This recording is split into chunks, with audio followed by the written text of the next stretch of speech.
Hey everybody, what's up? My name's Mackenzie. And I'm Jonathan. We are husband and wife, and we'd like to welcome you to TerreDice. And last week we were at PAX Unplugged, which is the second largest and very quickly growing board game convention here in the United States in Philadelphia, Pennsylvania. Yes, this was our third time going, which is crazy, and we had an absolutely amazing time. So we're going to talk about what we picked up, what we saw, and what you need to know.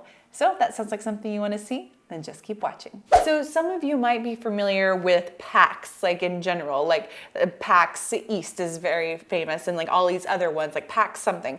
And what that, it's usually like primarily video games. But in 2018, they actually created PAX Unplugged, which is primarily focused on board games. Now this convention has quickly grown from 2018 and this year it was marked at 30,000 attendees, which is crazy impressive for only starting a couple years ago at this point. And I absolutely love the vibe of this convention. And so it's, if you've been to Gen Con, if you're familiar with Gen Con, which is another big convention in Indianapolis, it is laid out similar, where there is going to be a big convention, a big exhibition hall where there's going to be different booths and different games that people are available.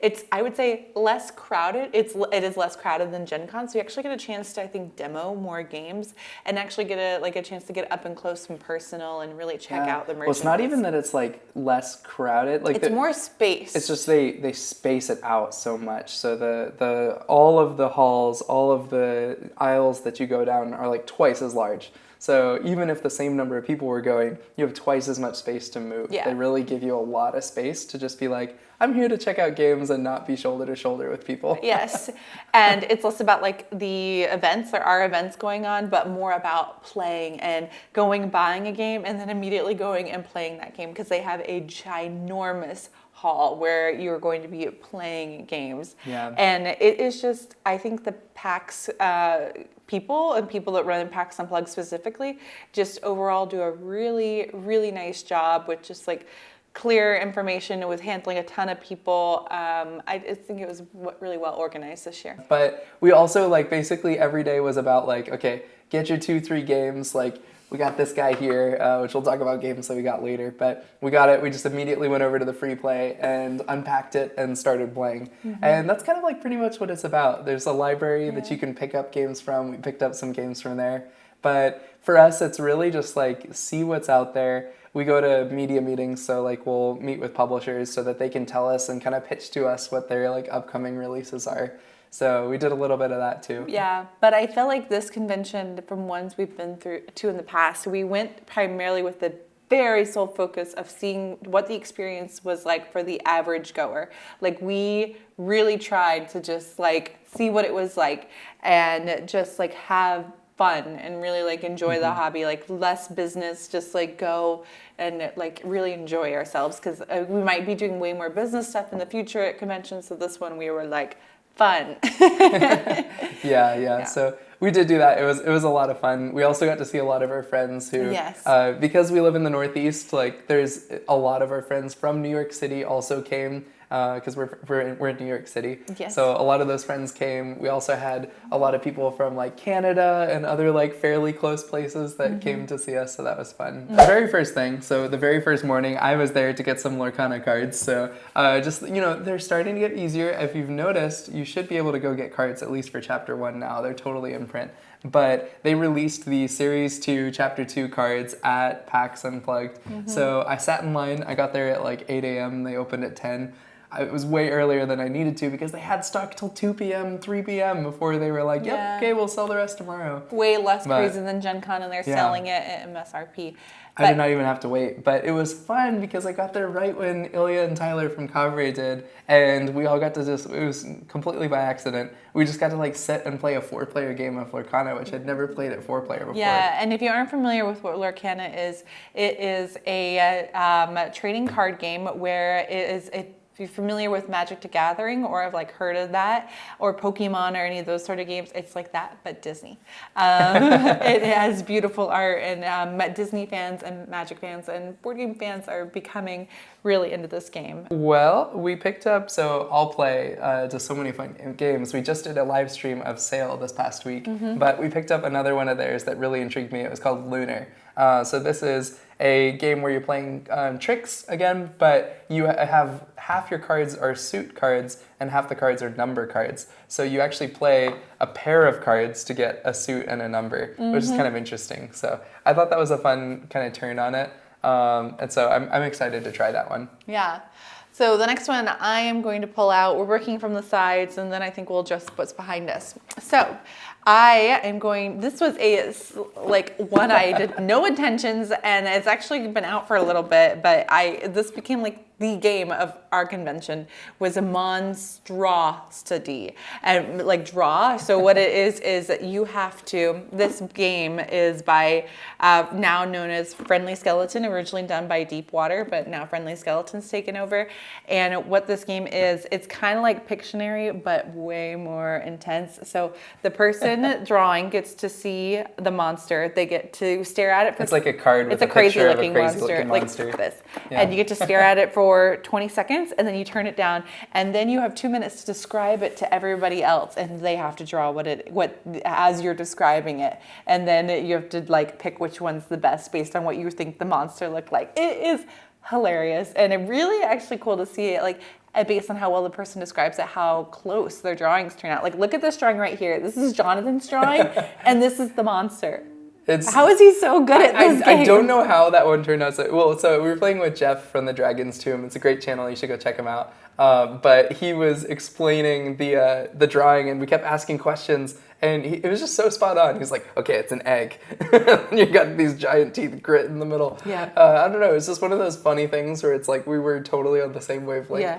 But I think this game is the new Telestrations for me. Like, this is going to be the one I'm going to start bringing to like big like family events or like friend get-togethers, because we pulled this out so many times. It was great. Yeah. Also from Friendly Skeleton, we didn't pick it up, but we did get a chance to play it, and that is Trash Talk. And this was also a really neat game. Was a really fun one. I have some pictures of it, and that had a really cool booth where you were a possum's trying to communicate with a raccoon, and you only have like physical items to communicate your word. Like trash?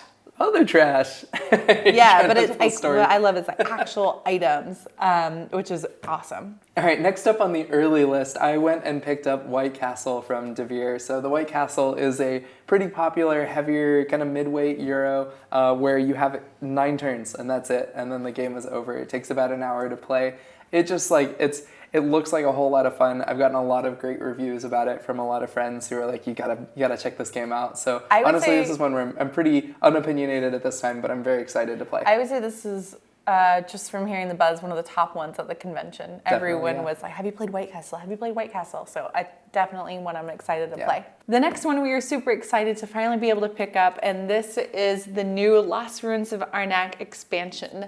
So this makes it a cooperative game, and so I absolutely love a 2-player co-op, which we love. 2-player co-op. Arnak, so I love Lost Ruins of Arnak. So the fact that we can do this together in a 2-player co-op is going to be really fun. And so this came out around August, so I'm excited to finally be able to play it with this new expansion. It also gives us 2 new expedition leaders, and then it gives us like new temples to put, so we get entirely different tracks for the, so I'm excited about that. Yeah. Now, while we were picking up the Arnak expansion, we also got to check out from one of their partner publishers a couple of games. So Heidelbar is a publisher who is bringing Time Division. Now, this is a head-to-head 2-player game. We basically got it because of the 1980s retro chicken. I think so, if we're being honest. You go over these 3 different time periods from like ancient to modern. And you got this like 80s, and what I loved was it just had this really cool kind of like platform where you got the 2-player cards against each other head to head. You play over the various different eras. It had a cool pitch to it, and I'm excited to see how the mechanics worked out. It's definitely one of those that's like very symbol heavy, so I haven't quite figured out how the game works yet. But it was one that I'm very interested to check out. I think what I also liked was that the box cover is like, you can put it either way. Which way you turn it. because the game is also kind of the same way, where it's a mirror image. So anyway, I'm gonna put it upside down for the rest of this thing now. But is it upside down? I don't know.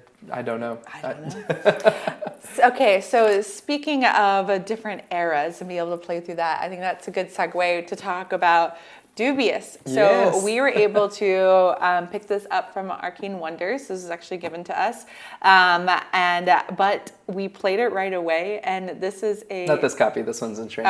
Someone else's I was like, I thought we played it. This isn't close. I was very confused. Because the same day we got it, one of our other friends got it too. Okay. Yeah. So Dubious is kind of this hidden information game where everyone has a occupation and a secret, and you are trying to tell everyone about your occupation and secret, and you want people to guess, but you don't want everybody to guess. So it's very tricky on how you're revealing your information. But this is neat because it's a party game, but it was hurting my brain on how exactly to formulate these questions, but it was hilarious. So you can also play through different decades. I think it's Victorian, and then there's also fantasy, and then modern. Yeah. So we played through the fantasy one, and I love this game. It's like one of my first play. I need to play it again, but new favorite party game that I played recently. Yeah, it was a very fun one. So they have like fixed cards that are the questions that you're answering. We all take a turn answering the question, and kind of like Clue, you like write down on a sheet of paper. That's like what it reminded me of. What you think about each person, and I'm like, oh, they're definitely number 4. They're definitely number 12 because there's like 15 roles and secrets that you can have. I would love to get some people over and do a live stream of this. It'd be really fun. That'd be super fun. So that's Dubious, and also from Arcane Wonders, we have... It's under there. No, it's right here. There. Yeah. We have Mother of Frankenstein. Now, do you want to talk about this one? You were excited to pick this one I was excited about this one. Now, this is not quite a board game. I guess this is more in the like escape room sort of era, I would say, but it's a puzzle. So there are like literal foam 3D puzzle pieces for this. But basically, the pitch is that you are working through not Frankenstein, but Mary Shelley's life, and you're telling different parts of her life. Now, what was really interesting about it was there was like sheet music on the table, like full pages of sheet music, and there were like these other like letters and other things.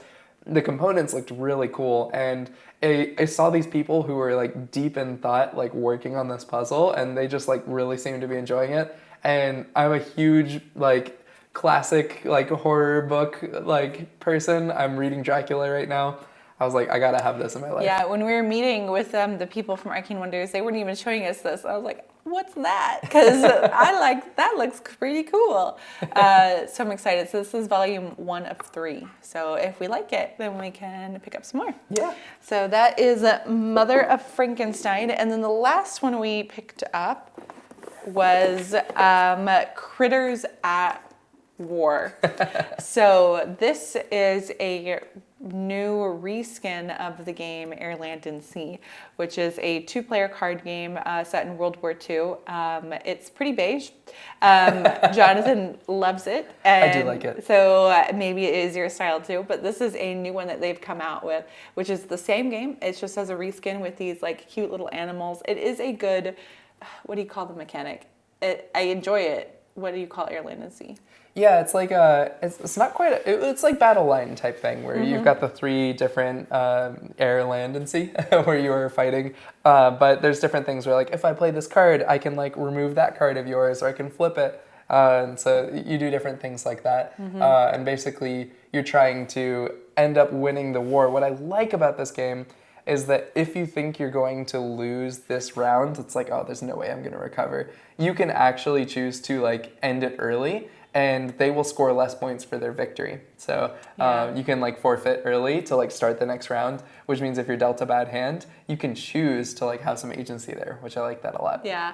So I've always been on the fence about Air, Land, and Sea solely based on the theme. So I'm excited to check out Critters at War to see what I think of the mechanics with the reskin. So I love button shy games. They're these little wallet games that have 18 cards.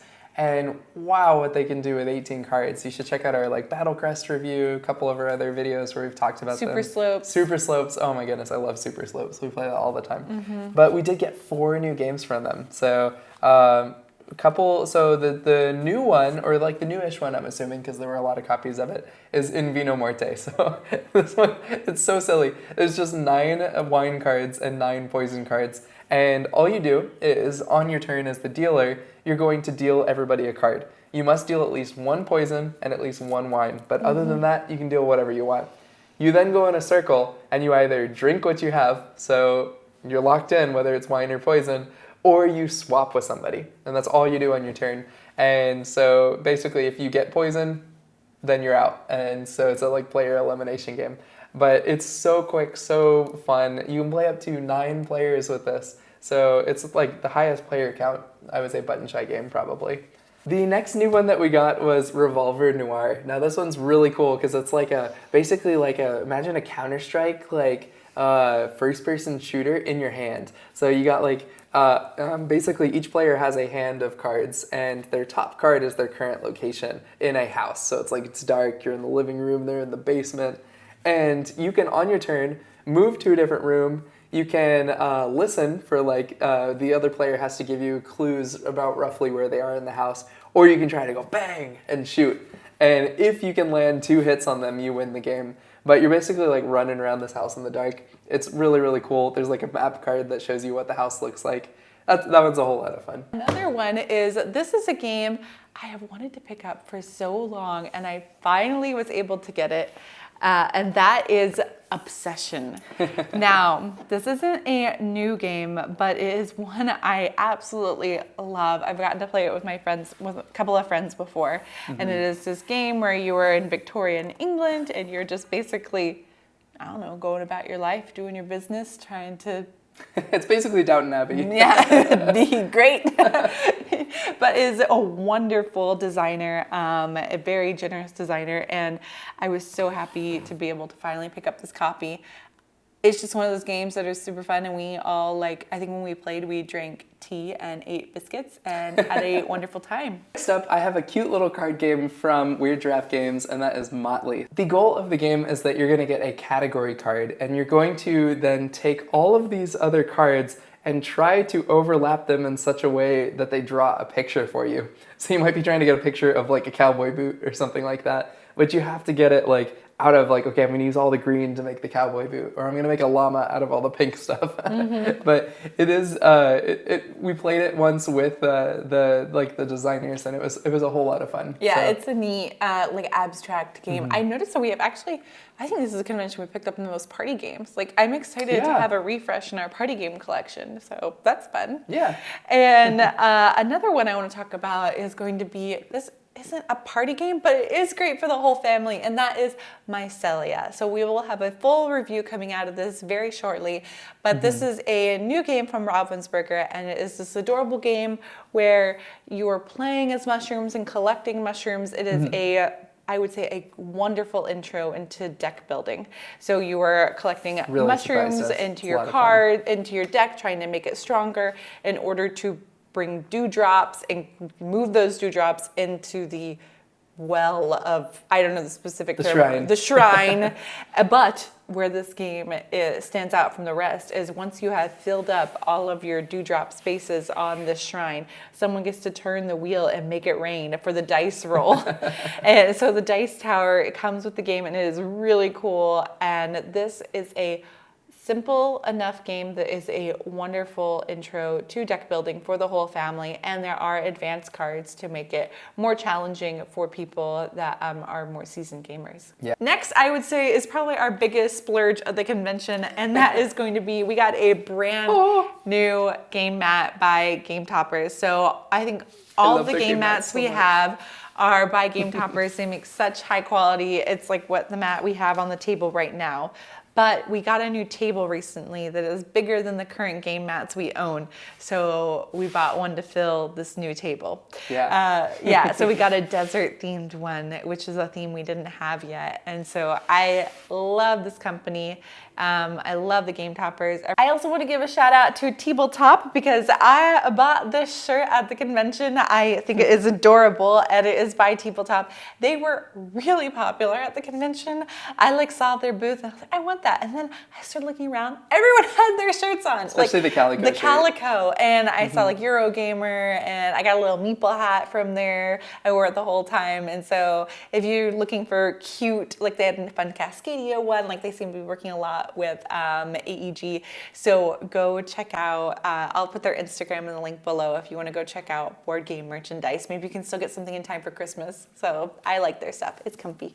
Next up, we stopped by the MeepleSource booth. Now, MeepleSource does these cute little, like, basically, they do upgrade tokens and bits for games, super, super deluxe. Now, I am not usually one to shell out for these, but one of our really good friends, Ross Arnold, is the designer of Woodcraft. And when I saw Woodcraft, like, stuff sitting right next to Viticulture and Arc Nova, I was like, man, I'm so proud of you, dude. So I was very excited to pick up some deluxe Woodcraft components. A really, really proud friend moment, and we were shocked. He didn't even know and that they were there, and so that was just really cool to see one of our friends like just represented that way. Up next, we have another game by Devere, which also did White Castle, and that is, I'm not exactly sure how to pronounce it, it's either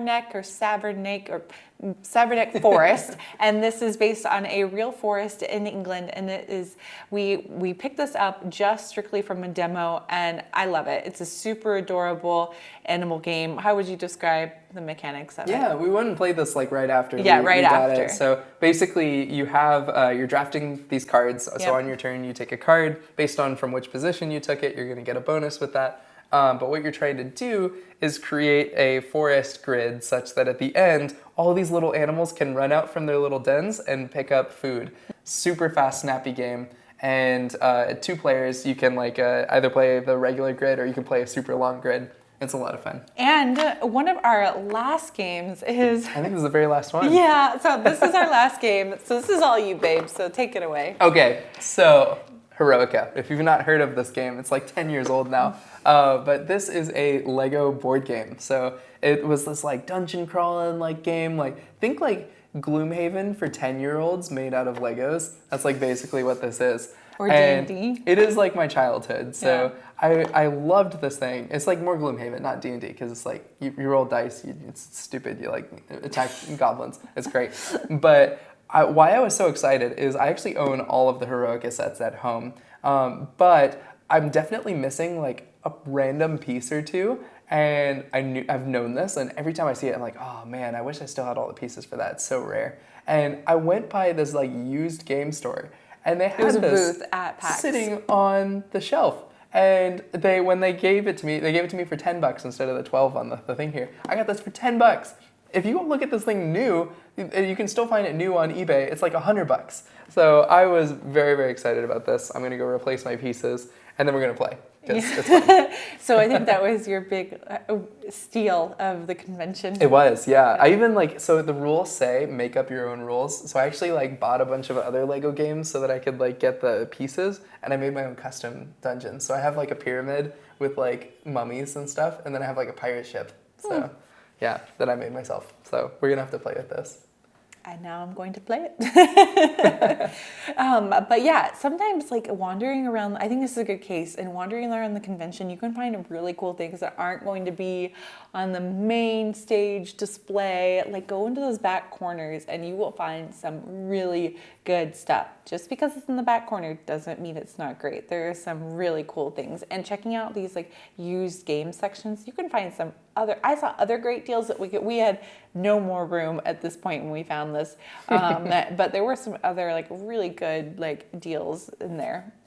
So yeah, so don't be afraid to explore. You don't need to just go what everyone says on the list, because there's up and coming people everywhere, and it's great. I really enjoyed this convention. It feels like a place where you can. It's probably going to get bigger and bigger each year, so it's probably going to get closer and closer like Gen Con. But at the moment, it still feels like where you can really go and find a place to sit and play games and, I don't know, have a great time. And everyone's, and at the end of the year, everyone's into buying, but also everyone just seems super chill. So everyone's nice. Everyone's like, it's fine. So I feel like everyone's like gearing up for Christmas break already. So yeah, that is our overview of PAX Unplugged 2023. Full disclosure, I would say about 40% of these games were given to us as review copies for us to cover. However, we do look at the games very seriously before we accept review copies. So anything that we are picking up, we say no a lot more than we say yes. We did turn down several.